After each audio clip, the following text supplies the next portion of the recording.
నమస్తే శ్రీ సుదర్శన వీక్షణ కార్యక్రమానికి స్వాగతం.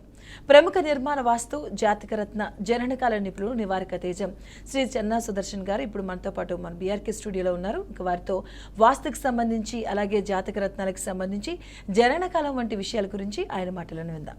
సుదర్శన్ గారు నమస్తే. నమస్కారం అండి. సో ముందుగా మనం వాస్తు గురించి, రత్నాల గురించి, జననకాలం గురించి చెప్తూ ఉన్నాం. అండ్ ముఖ్యంగా ఫస్ట్ ఆఫ్ ఆల్ చాలా మంది ఆ నక్షత్రం తెలుస్తూ ఉంటుంది కానీ మాకు టైమింగ్ తెలీదు, జాతకం తెలియదు అంటారు. సో నక్షత్రాన్ని బట్టి మనం జాతకం సంబంధించి జననకాలం గురించి ఏమైనా తెలుసుకోవచ్చా? ఇక్కడ జననకాల విషయంలో ఏంటంటే మనం జాతకం విశ్లేషణ చేయడం వేరు, జననకాలాన్ని నిర్ధారించడం వేరండి. అంటే ఆల్రెడీ పుట్టిన వాళ్ళకైతేనా అది మనం జాతక చక్రాన్ని బట్టి అక్కడ ఏదైతేనా ఏ గ్రహం ఉపయోగపడుతుంది పూర్తిగా జాతకాన్ని పరిశీలన చేసుకొని మనం దాన్ని బట్టి అది చూసుకోవాలి. కేవలం నక్షత్రాన్ని బట్టి జాతకాలు చెప్పడం కొంతమంది చేస్తున్నారు. అంటే ఈ నక్షత్రం నీది కదా, ఈ సమయానికి ఇటు ఉంటుంది ఇట్లా ఉంటుంది అని ఆలోచన చేస్తున్నారు. దానికంటే కూడా ఏంటంటే అది ఏమైతే అది నక్షత్రాన్ని బట్టి జాతక విశ్లేషణ చేసినప్పుడు అక్కడ ఏదైతే కనుక అంటే రాశుల యొక్క ఫలితాలకు ప్రధానంగా చూపిస్తూ ఉంటుంది. అట్లా లేకుండా జాతక చక్రాన్ని పరిపూర్ణంగా పరిశీలన చేసినాం అనుకోండి, అక్కడ ఏమైతే అది దశాంతర్దశలు ఏ గ్రహం మేలు చేస్తుంది, ఏ గ్రహం కిడి చేస్తుంది. సపోజ్ జన్మరాశి గోచారంగా వచ్చేసి ఒక రకంగా ఫలితాలు ఉంటాయి, ప్రతి 12 మందికి ఒక ఫలితం అనేది ఉంటుంది. కానీ ఇక్కడ చూసుకున్నట్లయితే ప్రతి వ్యక్తికి ప్రత్యేక ఫలితం అనేది ఉంటుంది. అది చాలా జాగ్రత్తగా గమనించాలి. ఎందుకంటే ఒకే సమయంలో పుట్టిన వాళ్ళకు కూడా రకరకాలుగా ఉంటున్నారు. మీరు గమనించినట్లయితే సపోజ్ పలాని తారీఖు ఈరోజు సపోజ్ 10వ తారీఖు లేదా 25వ తారీఖు పుట్టారనుకోండి, ఫిబ్రవరి 25వ తారీఖు, వాళ్ళందరూ కూడా ఒకే విధంగా ఉండడం లే, లేదా అదే సమయంలో పుట్టినా కూడా ఒకే విధంగా ఉండడం లే. అదే భగవంతుని యొక్క అది విలాసం అని చెప్పాలి. ఎందుకంటే ఆ మాయ అనేది ఆ విధంగా ఉంటుంది.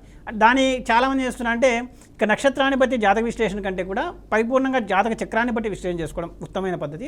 తర్వాత మీరు జనన సమయాన్ని మనం నిర్ధారించాలి. అంటే పుట్టే పాపకు మనం ఏదైనా జన సమయం మనకు సమయం ఉన్నప్పుడు 10 రోజులు 20 రోజులు ఉన్నప్పుడు అది నిర్ధారించడం నక్షత్రాన్ని మాత్రం ఖచ్చితంగా గమనించాలి. ఎందుకంటే అంటే నక్షత్రం ప్రకారమే కాకుండా మిగతాడు కూడా గమనించాలి, కానీ నక్షత్రం కూడా ప్రధానంగా ఉంటుంది. ఎందుకంటే మనం సహజంగా చూస్తే మేనమామ గండము, తల్లిదండ్రి గండము ఇటువంటి సహజంగా మనం వింటూ ఉంటాం. పలానా నక్షత్రం పుట్టిన శాంతులు చేసుకోండి, అభిషేకాలు చేసుకోండి, హోమాలు చేసుకోండి కూడా చెప్తూ ఉంటారు. అంటే అక్కడ ఏంటంటే ఆ పుట్టే సమయాన్ని మనం నిర్ధారణ చేసేటప్పుడు ఆ నక్షత్రం లేకుండా వేరే నక్షత్రం చూసుకున్నాం అనుకోండి, మిగతా జాతచక్ర ఫలితాన్ని కూడా చూసుకున్నట్లయితే ఆ పుట్టే శిశువు వలన కుటుంబం ఎవరే కానీ ఇబ్బంది పడకుండా ఉంటారు. అది ప్రధానంగా ఆలోచించాలి. ఈ విధంగా చేసుకున్నట్లయితే ఇబ్బంది లేదు. అంటే ఎక్కడైనా సరే ఆ నక్షత్రాన్ని బట్టి ప్రధానంగా జన్మ సమయాన్ని ప్రధానంగా చూసుకోవాలి. పుట్టిన వాళ్ళకైతే నక్షత్రాన్ని బట్టే మనం జాతపరీక్షణ చేయనీకి లేదు. దానివల్ల కూడా విపరీత పరిణామాలు ఇప్పుడు మనం చూస్తూ ఉన్నాము. ఒకరు ముఖ్యమంత్రి అయిపోతారని చెప్తే వాళ్ళు ముఖ్యమంత్రి గారు కానీ కనీసం అంటే ప్రతిపక్షంగా నిలవలేకుంటారు. అది మీరు చాలా జాగ్రత్తగా గమనించవచ్చు. అండ్ ఇంకోటి ముఖ్యంగా ఈ జాతకాల గురించి చెప్పినప్పుడు ఏం తెలియకపోయినా అంటే సమయం వరకు ఓకే, కొంతమంది అసలు మీరంటూ జాతక చక్రం లేకపోయినా ఏం లేకపోయినా ఆ పుట్టిన తేదీ బట్టి జాతకాలు చెప్తూ ఉంటారు, టైమింగ్ బట్టి అంటే మీరు చెప్పినట్టు నక్షత్రాన్ని అలా కూడా చూపిన వాళ్ళు ఉన్నారు. ఏమి తెలియకపోయినా చెయ్యి చూసి కూడా జాతకాలు చెప్పే వాళ్ళు ఉన్నారు. ఈ మధ్యకాలంలో మనం చాలా వింటున్నాం సోషల్ మీడియాలో, మన నీడని చూసి చెప్పచ్చు, మన కాళ్ళు కానీ చేతులు వేలు కానీ గోలు చూసి చెప్పచ్చు, ఇలా రకరకాలుగా ఉంటున్నాం. అవన్నీ అసలు ఉంటాయంటారా, సాధ్యమంటారా జాతకంలో? ప్రేక్షకులు ఇది ఆచరించిన దీనికి ఈ ప్రశ్నకు తర్వాత సమాధానం చెప్దాం. ఫస్ట్ అయితే మన కాలర్ వెయిట్ చేస్తున్నారు. సుబ్రహ్మణ్యం గారు నమస్తే అండి, గుడ్ మార్నింగ్. హలో నమస్తే అండి, సుదర్శన్ గారు వారితో మాట్లాడండి. మేము ఇయర్ రింగ్ స్టోన్ వేసుకోవాలి మా జాతకానికి మేడం. మీ డేట్ ఆఫ్ బర్త్ టైమింగ్ నిమిషాలు ఏమైనా ఉందా అండి? Date of birth 20 July 7 1972. ఎన్ని గంటలకు పుట్టినారు? ఐడియా లేదు మేడం. ఎన్ని గంటలకు పుట్టారని తెలియనప్పుడు వచ్చేసి మనం జాతకపరంగా అది జాతకరత్నాన్ని సూచించడం కంటే కూడా ఇంకా మీరు ప్రశ్నాశాస్త్రంగా పలు విధంగా దాన్ని విశ్లేషణ చేసుకోవచ్చు అని అది ఒక్కసారి విశ్లేషణ చేయకూడదు. చాలా జాగ్రత్తగా గుర్తుపెట్టుకోండి. ఎవరైనా సరే మీరు పోయిన సమయాన్ని బట్టి ఆ సమయాన్ని బట్టి అక్కడ ఇస్తూ ఉండారు. మీరు ఇంకోటి ఏం చేయొచ్చు అంటే ఆ వ్యక్తులు ఎవరైనా సరే ప్రశ్నాజాతం ప్రకారం ఇచ్చే వ్యక్తుల దగ్గరికి correct date of birth time ఉంటుంది, ర్యాండమ్గా వచ్చేసి ప్రశ్నాజాతం ప్రకారం ఒకసారి చూపించుకోండి, తర్వాత డేట్ ఆఫ్ బర్త్ టైం కరెక్ట్గా ఇచ్చి చూపించుకోండి. రత్నం ఇచ్చే విషయంలో తేడా వస్తుంది. కాబట్టి అటువంటి విషయంలో తేడా ఉన్నప్పుడు దీన్ని ఎంత జాగ్రత్తగా గమనించుకోవాలా. దానివల్ల రత్నధారణ వలన జరిగే మేలు కంటే కీడు ఎక్కువగా ఉంటుంది. ఇది మనం చాలా చోట్ల చూస్తున్నాం. అట్లా లేకుండా పేరుని బట్టో నక్షత్రాన్ని బట్టో రత్నధారణ చేసుకోకండి. రాశిని బట్టి కరెక్ట్గా డేట్ ఆఫ్ బర్త్ టైమింగ్ ఉన్నట్లయితే పర్ఫెక్ట్గా ఆచరించండి.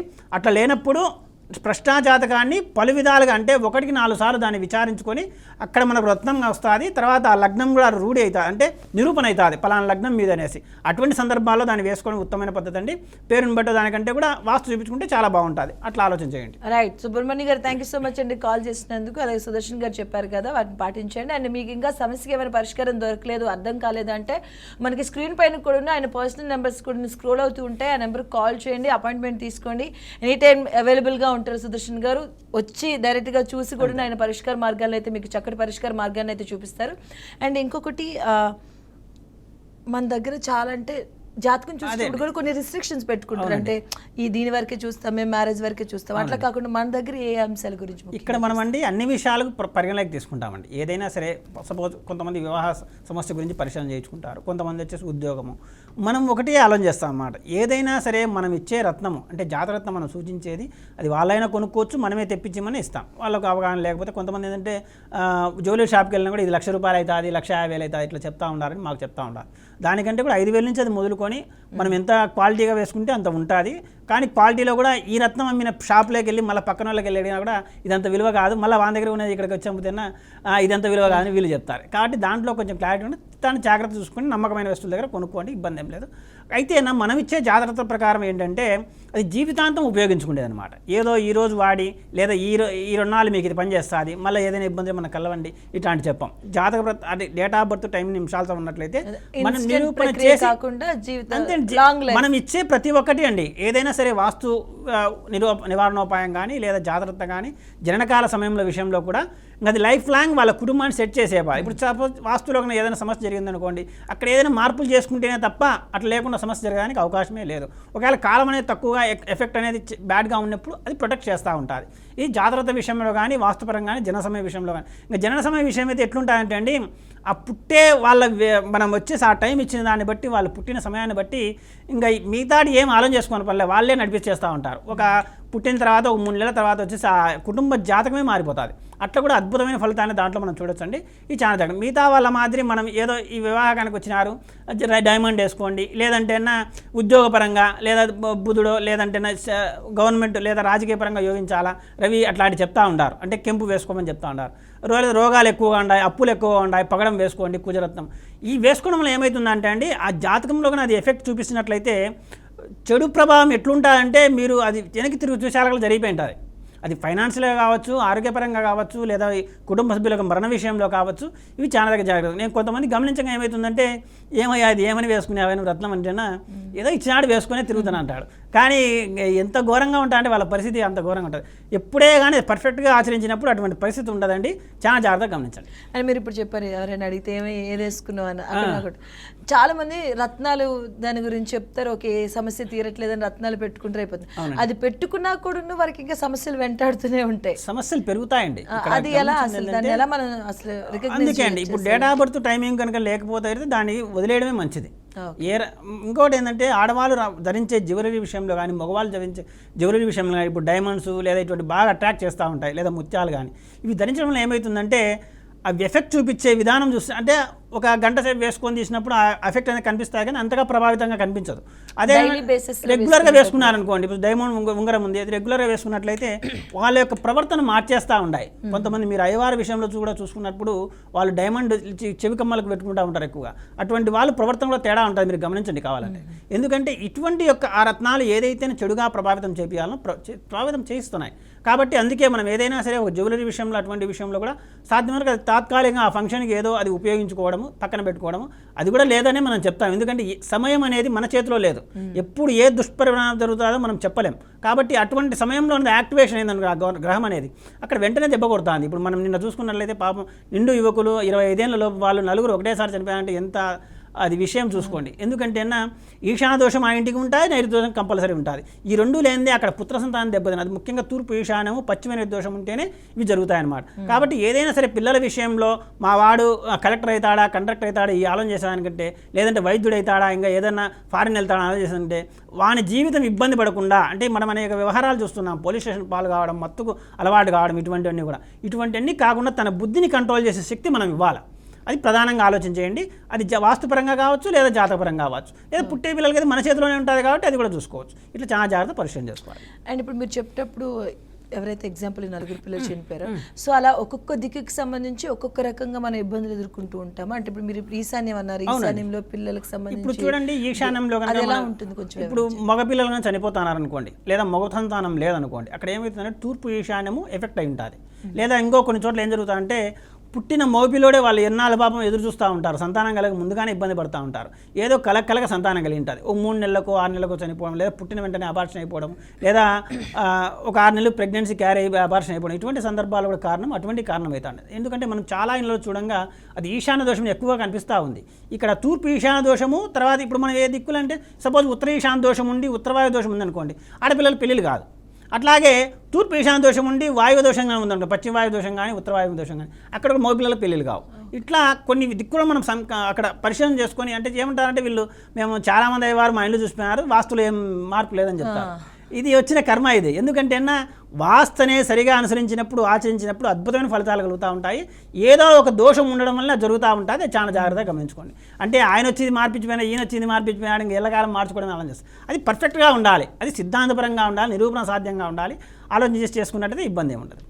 అండ్ అలాగే ఇంకొకటి, ఇప్పుడు ఇంటికి సంబంధించి ఇంతకు ముందంటే అంత ఇండిపెండెంట్ హౌస్లు ఉండేవి కాబట్టి బయట ఆరుగాని కానీ అట్లా ఉండేవి, కానీ ఇప్పుడు అపార్ట్మెంట్స్ కల్చర్ వచ్చేసింది. దాంట్లో ఇప్పుడు మనం బాల్కనీలను చూస్తాం. సో దాని గురించి ఏమైనా ప్రత్యేకంగా ఉంటుందంటే ఇటువైపే ఉండాలి, ఇటువైపు ఉండకూడదు అట్లా? బాల్కనీ సాధ్యమైనంత కానీ ఈశాన్య వైపున వస్తే మంచిదండి. అది ఇంటి పారికే ఉండాలి. లేదంటే మొత్తము ఏదైతే మన వాయువ్యం బెడ్రూమ్, ఒకవేళ డబుల్ బెడ్రూమ్ అనుకోండి, వాయువ్యం బెడ్రూమ్ నుంచి ఉత్తర ఈశాన్యం వరకు ఉండాలి. ఉంటేనే మంచిది. అపార్ట్మెంట్లు ఏంటంటే ఆ రూమ్ కన్స్ట్రక్షన్ ఎక్కువ చూపించాలనే ఉద్దేశంతో ఏదో ఒక చోట బాల్కనీ లేదా ఓపెన్ వెంటిలేషన్ ఉన్న ఉద్దేశంతో ఒక మూలనే ఇస్తున్నారు. అది పడమరలో కావచ్చు, లేదా ఈశాన్య మూల కావచ్చు, లేదా ఉత్తరంలో కావచ్చు, ఇట్లా ఇస్తున్నారు. అటువంటి సందర్భంలో ఏం చేసుకోవాలంటే అది గ్రిల్తో కవరప్ చేయాలి. అటువంటి బాల్కనీస్ వచ్చేసి ఈశాన్యం మూల వస్తే మంచిది, ఎందుకంటే అపారంగా వెంటిలేషన్ వస్తుంది. కానీ ఇటువంటి బాల్కనీస్ ఏం చేస్తున్నారంటే పడమరలో ఇవ్వడం, ముఖ్యంగా తూర్పు ఫేసింగ్ ప్లాట్లకు, తర్వాత ఉత్తరం ఫేసింగ్ ప్లాట్లకు అయితే దక్షిణంలో ఇవ్వడం బాల్కనీ. ఎందుకంటే వారు జస్ట్ వెంటిలేషన్ చూపించడానికి అది ప్రయత్నం చేస్తున్నారు, కానీ అక్కడ వెంటిలేషన్ ఎక్కడి నుంచి రావాలని అక్కడ చూడడంలే, అది సమస్య అవుతా ఉంది. అట్లా లేకుండా ఏం చేసుకోవాలంటే ఏదైతే వాళ్ళు బాల్కనీ ఇచ్చి ఉంటారో మనం ప్రధానంగా ఆ బాల్కనీ లేదా అపార్ట్మెంట్ ఫ్లాట్ చూసుకున్నప్పుడు వెంటిలేషన్ ఎక్కడి నుంచి బాగా వస్తుందో చూసుకోవాలి. ఇప్పుడు దక్షిణం నుంచి ఒక పాలు వచ్చిందనుకోండి, ఉత్తరం నుంచి 2 పాలు ఆడ వెంటిలేషన్ కానీ గాలి వెలుతురు కానీ ఉండే విధంగా చూసుకోవాలి. ఏదో ఒక విధంగా ఏదో ఒక ముమ్మల నుంచి వెంటిలేషన్ వస్తుంది కదంటే అదే అక్కడ ప్రమాదం కలిగించడానికి కారణం. ఎందుకంటే అపార్ట్మెంట్లో మస్తులో కట్టిస్తాను మాది 100% వాస్తవం చెప్తారు, కానీ ఇటువంటి దోషాలు ఉండడం వల్ల ఆ అపార్ట్మెంట్ ఒకటే ఒకరుంటే ఒకరు ఉండరు, ఇంకా వేరే ఒకరింట్లోకి ఇంకొకరు, ఇవన్నీ కూడా జరుగుతూ ఉంటాయి. జరగడం కారణం అవే. ఎందుకంటే ఇప్పుడు సపోజ్ ఆ ఒక లేదా మనకు వాస్తుబద్ధంగా లేకుండా వాళ్ళు బాల్కనీస్ ఇచ్చారు, అక్కడ గ్రిల్స్ కవరప్ చేసుకునేప్పుడు సమస్య పెట్టుకుంటారు. ఎందుకంటే ఒకవేళ రోడ్డు కనుక ఫ్లాట్ ఉందనుకోండి, అపార్ట్మెంట్ ఫ్లాట్ దక్షిణం కానీ పడమర కానీ, వీళ్ళు మిగతా పార్క్ అంటే ముందుకు జరిపి ఆ గ్రిల్స్ ఏర్పాటు చేసుకోవడం ఏమవుతుంది, అటువైపు నుంచి ఇటువైపు నుంచి వచ్చే దృష్టి ఆ ఫ్లాట్కి పడుతూ ఉంది. అట్లా పడమర వైపు కానీ దక్షిణం వైపు ఉన్నప్పుడు ఆ దృష్టి నైరుతి దృష్టి అవుతుంది, కాబట్టి అప్పుడు దృష్టిగా అది మారి సమస్యలకు కారణమవుతూ ఉంటుంది, మరణాలకు కారణమవుతుంది. అట్లా లేకుండా ఆ అపార్ట్మెంట్ ఫ్లాట్ పక్కన ఫ్లాట్లో కనుక కొంచెం ముందుకు వేసుకుని ఉంటే మీరు కూడా ముందుకు వేసుకోవచ్చు. లేదా వాళ్ళు ఏం వేసుకోలేదు మీరు వేసుకోవాలనుకున్నప్పుడు ఖచ్చితంగా ఆ బాల్కనీ లెవెల్కే వేసుకుంటేనా ఎటువంటి ఇబ్బంది లేకుండా ఉంటుంది. ఇటువంటి చాలా జాగ్రత్తగా, అంటే ఆ వెంటిలేషన్ అనేది మంచి జరుగుతుందే చెడుపు జరుగుతుందని మనం దానికి కొన్ని దగ్గరలో ఇప్పుడు రెండు బాల్కనీలు ఇస్తూ ఉంటారు. 3 బెడ్రూమ్ ఫ్లాట్స్ ఉంటే 4 బెడ్రూమ్, అలాంటప్పుడు 2 వస్తాయి, కొన్ని దగ్గరలో 3 వస్తాయి. దానికి సంఖ్యాపరంగా ఏమైనా ఉంటుందా? కొన్నిసార్లు ఇప్పుడు మనకి వంటగదికి సంబంధించి వాష్ చేసుకోవడానికి కానీ బాల్కనీ ఇస్తారు, ఆ ఫేసింగ్ అనేది కరెక్ట్ ఏనంటారా? వంటగదికి వాషింగ్ ఏరియా కోసం బాల్కనీ ఇచ్చినప్పుడు దక్షిణాగ్నేయంలో ఇస్తున్నారండి, అది పర్వాలే. ఎందుకంటే కొన్ని చోట్ల 20 డిగ్రీలు టిల్ట్ అయిన చోట్ల అయితే అది ఉపయోగపడుతుంది, 0 డిగ్రీస్ ఉన్న చోట్ల అయితే అది ఉపయోగపడడం. ఎందుకంటే వంట ఏదైతే పొయ్యి రావాలనో అది క్రమంగా తూర్పులేకి వస్తుంది, అది కొంచెం సమస్యనే. కానీ సహజంగా ఇస్తున్నారు. ఇంకా కొన్ని చోట్ల వాష్ ఏరియా తూర్పు ఆగ్నేయంలో ఇస్తున్నారు.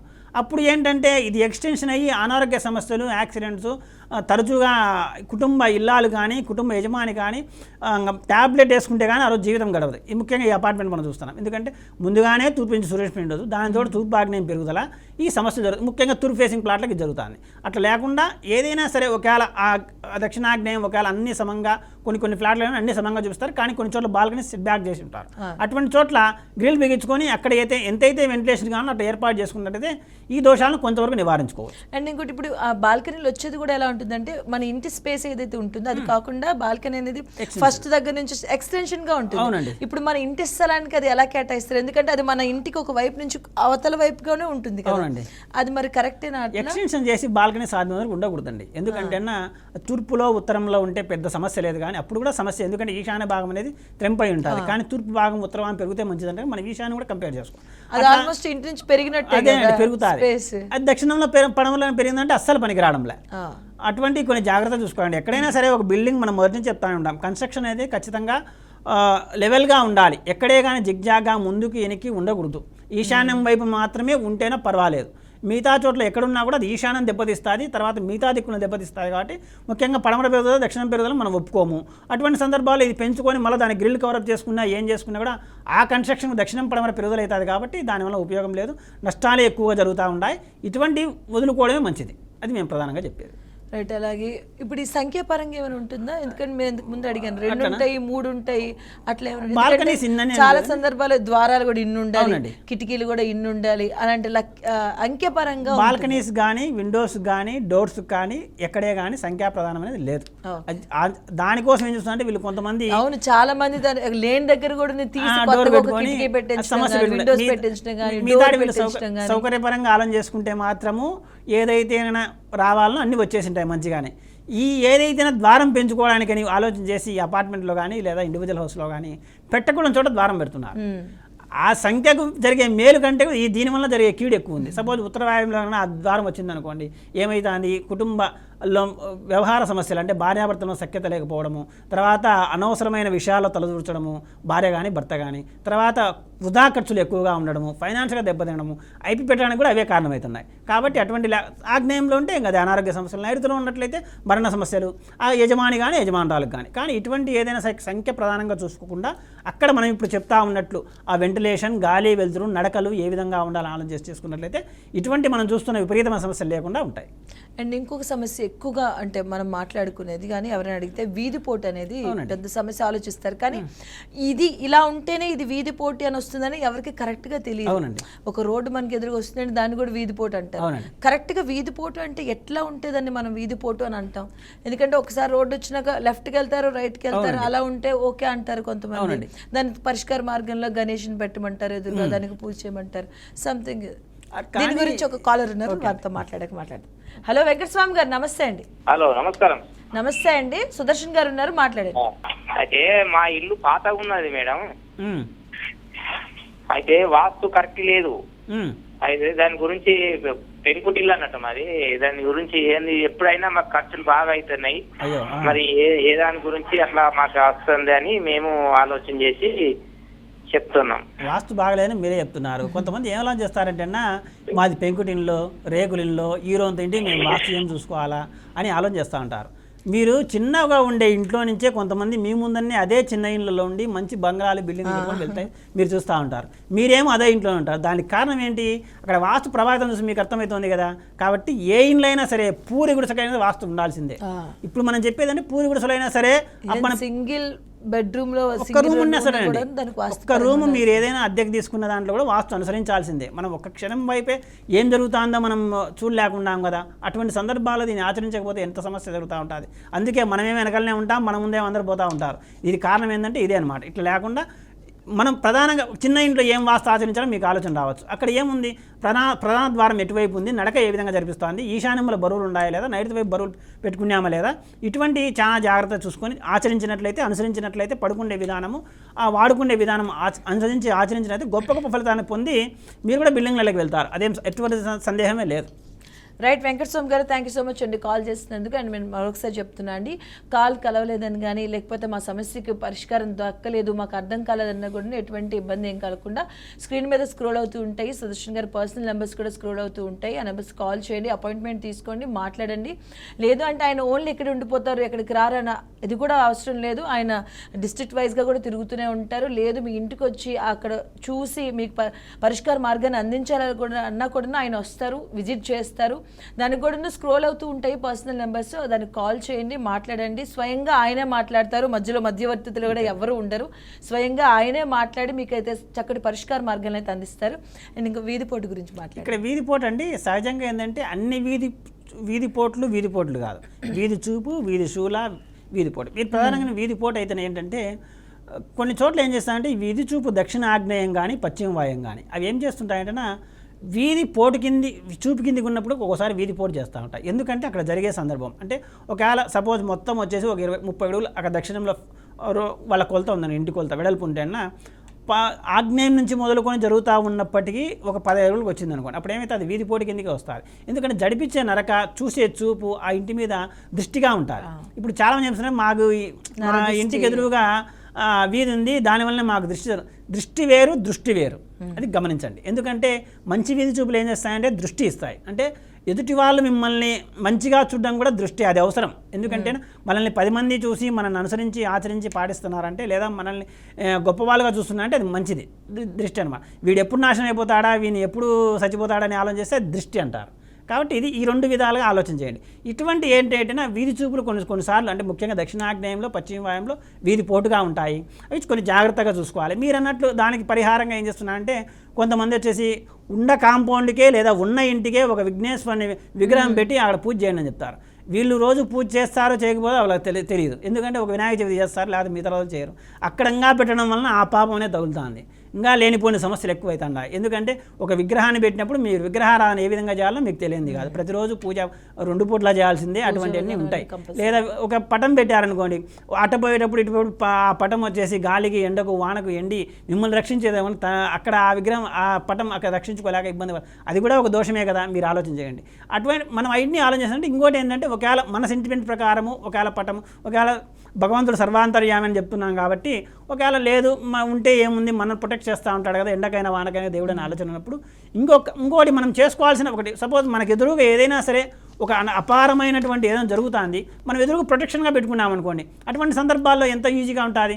అట్లా లేకుండా డైరెక్ట్ వచ్చి పడేది ఏదైనా సరే, ఒక రాయి కానీ ఏదైనా సరే మీద పడతా ఉంటే ఒక ప్రొటెక్షన్ లేకుండా అటువంటి సందర్భంలో ఏ విధంగా అంటే ఆలోచించండి. ఇట్లా ఏదైనా సరే ఆ వాళ్ళనే పెట్టుకున్నప్పుడు ఇంటికి కాంపౌండ్కి అటాచ్ కాకుండా ఫస్ట్ మొట్టమొదటి ఏం చెప్తామంటే, ముందు దాన్ని వద్దనే చెప్తామండి. అంటే అటువంటి స్థలం ఏదైనా సరే కొంతమంది ఉండారనమాట. అసలు వాస్తు జాతకాలు ఇవన్నీ మాకెందుకండి, మేము బాగా ఈరోజు డబ్బు ఉంది కాబట్టి మేము ఈరోజు బతుకుతాం, రేపటి కథ ఎవరు మా వాళ్ళు ఉంటేనే పోతేమని ఆలోచించేవాళ్ళం. అటువంటి వాళ్ళకి ఏంటంటే అటువంటి ఇల్లు తగిలిచ్చేసేయచ్చు. మనం మంచిది తీసుకొని మనం బాగుంటే సరిపోతుంది. ఎవరైతే అట్లా ఆచరించకుండా ఉంటారో అటువంటి వాళ్ళకి అవి తగిలియాలి, అప్పుడే వాళ్ళకి తెలుస్తుంది. ఎందుకంటే వాస్తు లేదు, రత్నాలు లేవు, జాతకాలు లేవు ఇవన్నీ చెప్పేటోళ్ళకు, అయ్యా నువ్వు ఇది తీసుకోయా, ఎట్లా నాకు 1 లక్ష రూపాయలు ఎక్కువనయ్యి నువ్వు బాగా చూసుకొని చెప్పొచ్చు. ఇట్లాంటివి వాళ్ళకి తగిలిచ్చేసుకుని మనం మంచి దాంట్లోకి వెళ్ళమని మా ఆలోచన. ఎందుకంటే ఏదైతే మీరు అనుసరించడం ఆచరించడం మొదలు పెట్టినారో అప్పుడు వెంటనే మీకు ఆ ఫలితం కలగాలి. ఫలితం కలగాలంటే మనలో ముందు మార్పు రావాలి. ఏదో భగవంతుడు వస్తాడు చేస్తాడు, ఆ పూజ చేస్తే ఈ పూజ చేస్తే, భగవంతుడైనా గుర్తుపెట్టుకోండి, ఇన్ని పూజలు చేసినా ఏం చేసినా ఒక మార్గం అనేది చూపిస్తాడు. ఇప్పుడు శ్రీకృష్ణుడు అంతటి వాడే డైరెక్ట్ ఏం చేయలేదు, అర్జునుడికి ఒక మార్గం చూపించాడు. అట్లే ప్రజలు కూడా ఆలోచించాలా చూడండి. అండ్ ఇంకోటి రత్నాల గురించి, రత్నాలు మనం మార్కెట్లో రకరకాలుగా చూస్తుంటాం. గోమేధకం అని, క్యాట్ ఐ అని చెప్పేసి, లేకపోతే పొడి, ముత్యం, ఇలా రకరకాలుగా చూస్తాం. కానీ ఒక రత్నం కానీ మనం ఏదైనా ధరించేటప్పుడు తీసుకున్నప్పుడు ఏ అంశాలు ముఖ్యంగా పరిగణలోకి తీసుకోవాలి? మీరు అన్నట్లండి, మార్కెట్లో ఏంటంటే మేము స్పెషల్ రత్నాలు తయారు చేస్తామని చెప్పేవాళ్ళు ఉన్నారు. ఎందుకంటే నవరత్నాలు కాకుండా స్పెషల్ రత్నాలు తయారు చేసే వాళ్ళు ఉన్నారు. ఇంకా మనం చూడని రత్నాలు లేదా ఏదైనా సరే మనకు ఏరులో అట్లా వెళ్తా ఉంటే మనకు రకరకాల రంగురాలు కనిపిస్తుంటాయి. ఆ రంగురాలను కూడా రత్నాల కింద చూస్తున్నారు మహానుభావులు. కాబట్టి ఇటువంటి ధరించడం వల్ల అంటే వీళ్ళు ఏంటంటే కొందరికి ఆ జ్ఞానము, శక్తి, ఆలోచన శక్తి ఉండదు అన్నమాట ప్రజలకు. చాలా మంది నేను చూడంగా నేను చెప్పినా ఒక కాలర్ ఉన్నారు, మాట్లాడదాం దాని గురించి. విక్రమ్ గారు నమస్తే అండి. విక్రమ్ గారు, హలో